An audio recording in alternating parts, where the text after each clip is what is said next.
Lorsque le réseau électrique s'effondre, le silence est que le premier signe, suivi immédiatement par le froid. Ce n'est pas un froid ordinaire, c'est une entité physique qui s'installe dans les murs, sous les portes et à travers les fenêtres. Dans ces moments-là, l'instinct primaire de l'homme moderne est de chercher le feu. Nous sommes programmés pour croire que la flamme est notre seule sauveuse. Mais écoutez-moi bien, le feu ne vous sauvera pas toujours.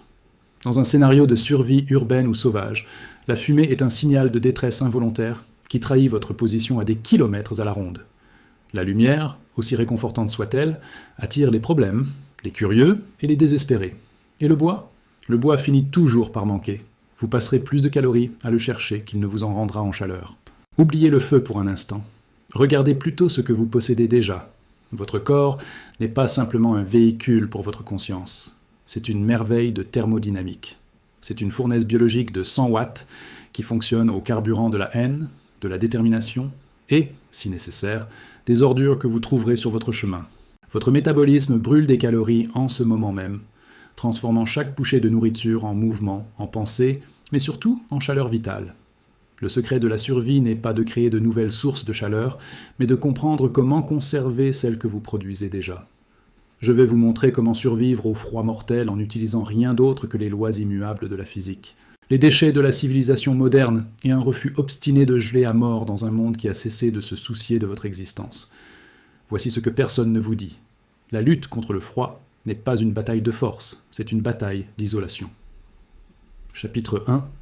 La triade mortelle, comment le froid vous tue. Avant de pouvoir combattre l'ennemi, vous devez comprendre sa stratégie. Le froid est un voleur patient et impitoyable. Il ne vous attaque pas avec des armes, mais avec des lois physiques. Il vole la chaleur de votre corps de 3 manières brutales et distinctes. Si vous ignorez l'une de ces 3 voies, vous êtes mort, peu importe combien de pulls vous portez. Premièrement, il y a la conduction. C'est le vampire thermique. Imaginez que vous vous asseyez sur le sol gelé ou sur un rocher froid. La Terre est une masse infinie, beaucoup plus grande que vous, et elle cherche l'équilibre thermique. Elle boira votre chaleur jusqu'à ce que vous ayez la même température qu'elle. Spoiler, la Terre ne se réchauffera pas, c'est vous qui allez geler. C'est un transfert direct de chaleur par contact. C'est pour cela que dormir à même le sol sans isolation est une condamnation à mort, même avec un bon sac de couchage. Deuxièmement, la convection. C'est le vent. L'air qui vous entoure, s'il est immobile, se réchauffe légèrement au contact de votre peau, créant une fine couche protectrice. Le vent arrache cette couche. Il pèle votre chaleur plus vite que votre métabolisme ne peut la produire. C'est le principe du refroidissement éolien. Un vent de 30 km/h peut transformer une journée supportable en une situation d'hypothermie critique en quelques minutes. La convection est l'ennemi du mouvement. Troisièmement, le rayonnement. C'est le tueur invisible. Même dans une pièce sans vent et sans toucher le sol, votre corps émet constamment de l'énergie infrarouge vers l'extérieur. Vous saignez de la chaleur dans le vide. C'est ainsi que la chaleur du soleil voyage jusqu'à la terre. Et c'est ainsi que votre chaleur voyage vers les murs froids d'une pièce ou vers le ciel noir de la nuit. C'est une perte constante, silencieuse et mortelle. Votre mission n'est pas de faire du feu. Votre mission est d'arrêter cette hémorragie thermique sur ces 3 fronts simultanément. Chapitre 2. L'armure de fortune, la stratégie des couches. Parlons de vos vêtements. Oubliez la mode. Dans un monde sans électricité, vos vêtements doivent devenir un sac de couchage ambulant. Le principe des couches, layering, n'est pas juste un conseil de mode pour randonneurs du dimanche, c'est de la physique appliquée. Pour construire une armure thermique efficace, vous devez respecter une architecture stricte. Tout commence par la couche de base. C'est celle qui touche votre peau. Son rôle n'est pas de chauffer, mais de gérer l'humidité. Une peau mouillée est une condamnation à mort. L'eau conduit la chaleur 25 fois plus vite que l'air. Si vous transpirez et que cette sueur reste contre votre peau, vous allez geler de l'intérieur. C'est ici que s'applique la règle d'or de la survie. Le coton tue. Le coton absorbe l'humidité et perd toute capacité isolante une fois mouillé. Utilisez de la laine ou des synthétiques qui évacuent l'humidité vers l'extérieur. Ensuite vient la couche d'isolation. C'est le cœur du système. C'est ici que vous piégez la chaleur. Polaire, duvet, laine épaisse, mais ne vous limitez pas aux vêtements conventionnels. Si vous n'avez rien, improvisez. Le but est de piéger de l'air mort, immobile. L'air est l'un des meilleurs isolants de la planète, mais seulement s'il ne bouge pas. Vous pouvez utiliser du papier journal froissé, des feuilles sèches ou littéralement des ordures propres. Bourrez vos vêtements. Enfin, la coquille externe. Elle doit être coupe-vent et imperméable. Elle combat la convection. Des sacs poubelles, des bâches ou ce vieux poncho trouvé dans la benne d'une station-service. Félicitations, vous êtes maintenant étanche aux intempéries. Mais voici l'astuce de survie que personne n'ose faire par orgueil. Le rembourrage extrême. Si votre veste est trop grande, ne la laissez pas flotter. Remplissez l'espace vide.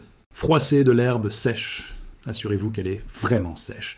Du papier déchiqueté ou la mousse arrachée d'un siège de voiture abandonné, et bourrez tout cela entre vos couches. Vous aurez l'air d'un bonhomme Michelin fait de déchets, vous aurez l'air stupide, mais vous ne mourrez pas. L'esthétique est un luxe que les cadavres ne peuvent pas s'offrir, et pour l'amour de tout ce qui est chaud, couvrez votre tête. Le mythe selon lequel on perd 90% de sa chaleur par la tête est faux, mais la réalité est tout aussi dangereuse. Votre tête est hautement vascularisée, c'est un radiateur à ciel ouvert. Si vous perdez trop de chaleur par là, votre cerveau commence à souffrir. L'hypothermie affecte le jugement. Elle vous chuchotera des mensonges, vous disant que vous avez trop chaud, vous poussant à enlever votre veste alors que vous êtes en train de geler. Le déshabillage paradoxal. Ne l'écoutez pas. Couvrez votre tête. Chapitre 3. Le refuge de débris. Le sac de couchage de la nature. Imaginez que vous êtes dehors, sans tente, sans sac de couchage, et que la nuit tombe. La nature est indifférente, mais elle fournit les matériaux si vous savez regarder. Nous allons construire ce qu'on appelle un debris hut, abri de débris. C'est essentiellement un sac de couchage géant fait de déchets forestiers. Commencez par trouver une branche solide et longue, plus grande que vous. Ce sera votre poutre faîtière. Posez une extrémité sur un arbre, une souche ou un rocher, à environ la hauteur de votre taille. L'autre extrémité repose au sol. Vous avez maintenant une structure triangulaire. Ensuite, rassemblez des branches plus petites et appuyez-les le long de la poutre principale, comme les côtes d'une cage thoracique. Vous construisez un squelette. Maintenant, la magie opère. Enterrez-le. Utilisez tout ce que vous pouvez trouver. Feuilles mortes, aiguilles de pin, herbes sèches, mousse, n'importe quoi d'organique et de sec. Ne soyez pas radin. Vous ne construisez pas un toit pour la pluie, vous construisez une isolation thermique. Empilez ces débris sur une épaisseur d'au moins 60 cm, 2 pieds. Plus c'est épais, mieux c'est. Vous voulez que la couche soit si dense que vous voyez à peine la structure en dessous. Une fois l'extérieur terminé, rampez à l'intérieur. Ce sera étroit, ce sera claustrophobe, ça sentira la terre, l'humus et la forêt en décomposition. C'est parfait. Si l'espace est trop grand, votre corps ne pourra pas le chauffer. L'abri doit être comme un gant, pas comme un palais. Votre chaleur corporelle va s'accumuler dans ce petit espace et les murs épais de débris vont la retenir. Un abri de débris bien construit peut vous garder en vie par des températures négatives sans aucun feu. C'est de la bioarchitecture. Conseil de pro. Ne négligez jamais le sol. Avant d'entrer, bourrez l'intérieur de l'abri avec encore plus de feuilles sèches pour vous faire un matelas. Ne vous couchez jamais directement sur la terre, sinon la conduction vous aspirera la vie comme une sangsue gelée. Chapitre 4. La technique du burrito. Millard, la science du reflet. Vous avez sûrement déjà vu ces couvertures de survie argentées et brillantes, souvent vendues dans des kits de premiers secours bon marché. Elles ressemblent à des emballages de bonbons géants. Beaucoup de gens pensent que ce sont des gadgets inutiles. Ils ont tort. Ce sont des réflecteurs de chaleur radiante. Et si vous savez les utiliser, elles sont une merveille de la technologie spatiale appliquée à la misère terrestre. Votre corps est une ampoule infrarouge. Il émet de la lumière invisible, chaleur, en permanence. Normalement, cette chaleur part dans l'atmosphère et disparaît. Le millard, le matériau de ces couvertures, agit comme un miroir pour cette chaleur. En vous enveloppant dedans, vous forcez cette énergie infrarouge à rebondir vers vous. C'est le même principe qu'une bouteille thermos, gardez le chaud dedans. Mais attention, il y a une mauvaise façon de les utiliser. Ne la drapez pas simplement sur vos épaules comme une cape de super-héros. Le millard est fin, fragile et n'a aucune valeur isolante contre la conduction ou la convection. Le vent le déchirera ou passera dessous. Pour que ça marche, vous devez l'intégrer à votre système de couche. Mettez la couverture de survie entre deux couvertures en laine ou glissez-la à l'intérieur de votre veste. Vous pouvez aussi l'utiliser comme tapis de sol pour bloquer la conduction du sol, ou la scotcher au mur de votre abri pour transformer votre refuge en un sauna à petit budget qui réfléchit votre propre chaleur vers vous. Si vous n'avez pas de millard officiel, l'aluminium de cuisine fonctionne aussi, bien qu'il soit plus fragile. Même le pare-soleil réfléchissant d'une voiture, tourné côté brillant vers l'intérieur, fera l'affaire. La science, c'est souvent juste utiliser des déchets coûteux de la bonne manière. Chapitre 5. Le radiateur de poche. Système D hydraulique. Vous avez froid, vous êtes à bout de nerfs et vous n'avez pas de chauffage central. Méthode 4. Le radiateur à bouteille d'eau. C'est du chauffage d'appoint de contrebande, mais c'est incroyablement efficace. L'eau a une capacité thermique massique très élevée, ce qui signifie qu'elle peut stocker beaucoup d'énergie et la relâcher lentement.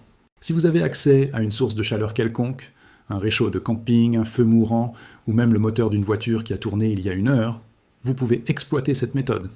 Trouvez une bouteille durable, en métal, idéal, ou en plastique épais, attention à ne pas la fondre. Remplissez-la d'eau chaude. Pas bouillante, vous ne voulez pas vous brûler ou faire exploser la bouteille. Maintenant, l'étape cruciale. Glissez cette bouteille dans une chaussette épaisse ou enveloppez-la dans un t-shirt. Cela sert de régulateur thermique pour éviter les brûlures et prolonger la diffusion de la chaleur. Placez cette bouteille dans votre sac de couchage ou sous votre veste, directement contre votre torse, près des artères principales. Boum! Vous venez de créer un radiateur portable qui va diffuser une chaleur douce pendant des heures, bien plus longtemps qu'une pierre chaude. Et le bonus, quand l'eau refroidit finalement, vous avez de l'eau potable, stérile, ou au moins tiède pour vous hydrater. 2 oiseaux, une pierre. Mais que faire si vous n'avez aucune source de chaleur externe? Utilisez votre propre corps. Si vos pieds sont gelés, ne mettez pas une bouteille froide sur vos pieds. Votre corps n'aura pas la force de la réchauffer de si loin. Remplissez la bouteille d'eau, même froide, placez-la entre vos cuisses, artères fémorales ou sous vos aisselles. Votre noyau central est la partie la plus chaude de votre corps. Laissez votre noyau réchauffer l'eau, puis déplacez la bouteille chaude vers vos pieds glacés. Vous devenez une pompe à chaleur humaine, cyclant la chaleur de votre centre vers vos extrémités sans gaspiller une seule calorie en frisson inutile. C'est un système en circuit fermé alimenté par votre survie. Chapitre 6. Le cocon de carton. L'isolation des sans-abri. Ne riez pas. Le carton est un matériau de construction sous-estimé, et dans un effondrement urbain, il vaut de l'or. Regardez la structure du carton ondulé, 2 feuilles de papier prenant en sandwich une couche ondulée. Ces ondulations créent des centaines de petites poches d'air. Comme nous l'avons appris, l'air immobile est le secret de l'isolation. Le carton est littéralement conçu selon les principes de la thermodynamique. Dans n'importe quelle ville, le carton est le ruban adhésif de la survie. Il est partout. Aplatissez des boîtes. Disposez-les sur le sol en plusieurs couches sous vous pour créer un matelas isolant qui bloque la conduction du béton ou du bitume glacé. Scotchez des morceaux de carton sur les fenêtres pour tuer les courants d'air et ajoutez une couche d'isolation supplémentaire à votre abri. Vous pouvez même le porter. Sérieusement.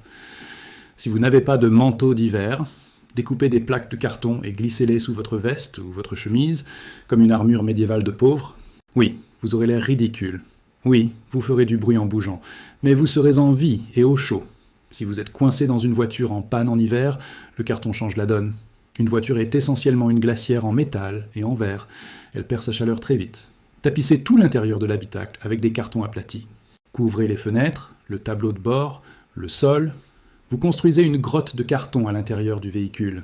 C'est laid comme le péché, mais cela piège votre chaleur corporelle et bloque le rayonnement froid des vitres.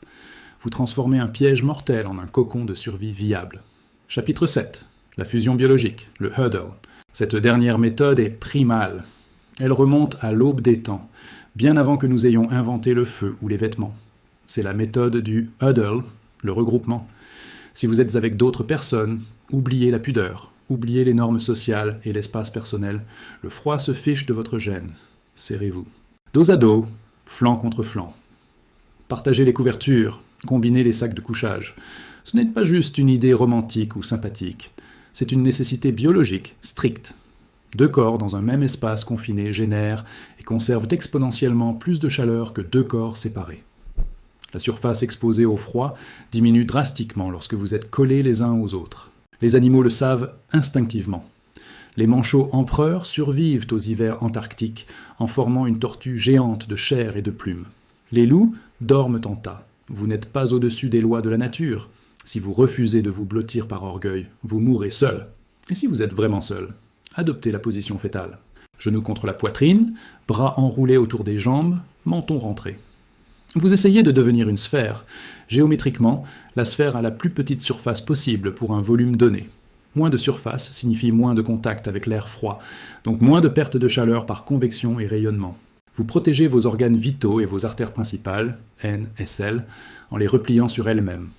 Si vous avez un chien, félicitations. Vous ne dormez pas avec un animal de compagnie. Vous dormez avec un radiateur biologique de 38 degrés qui possède son propre manteau de fourrure haute performance. Utilisez-le. Laissez-le dormir contre vous, voire dans votre sac de couchage. C'est une symbiose thermique. Conclusion, la victoire par la physique. Vous pourriez vous demander, pourquoi s'embêter avec tout ça? Pourquoi ne pas simplement passer mon temps à essayer d'allumer un feu? Le feu est génial, ne vous méprenez pas, mais le feu est fragile. Il a besoin de carburant sec, ce qui est rare sous la pluie ou la neige. Il a besoin d'oxygène, il a besoin d'entretien constant. Dans une tempête, dans l'humidité, le feu est un luxe, pas une garantie. Votre corps, en revanche, est une constante. Tant que vous respirez, vous produisez de la chaleur. C'est une usine biochimique qui tourne au gras, aux glucides et à la pure obstination. Votre seule responsabilité est de l'alimenter, de l'hydrater, car la déshydratation accélère l'hypothermie en épaississant le sang, et surtout de l'isoler. Le secret de la survie n'est pas de générer plus de chaleur comme un dieu du feu. Vous êtes déjà une usine à chaleur. Le secret est d'empêcher cette chaleur de s'échapper. Vous devez boucher les fuites, vous devez devenir hermétique à l'univers froid qui vous entoure. Alors que la nuit s'étire et que le froid presse contre vos défenses, vous ne faites pas que frissonner et espérer. Vous êtes stratifié. Vous êtes isolé par des débris. Vous êtes recouvert de millard et de carton. Votre température centrale tient bon. Votre cerveau fonctionne encore clairement, capable de prendre des décisions rationnelles. Pas d'allumettes? Pas de problème. Vous survivez grâce à la physique, aux ordures et au refus têtu de geler. Si vous vous réveillez le lendemain matin alors que le monde est gelé autour de vous, ce n'est pas parce que vous avez eu de la chance. C'est parce que vous avez gagné. Vous avez transformé votre corps en forteresse et vous avez tenu le siège, gardé cette fournaise allumée.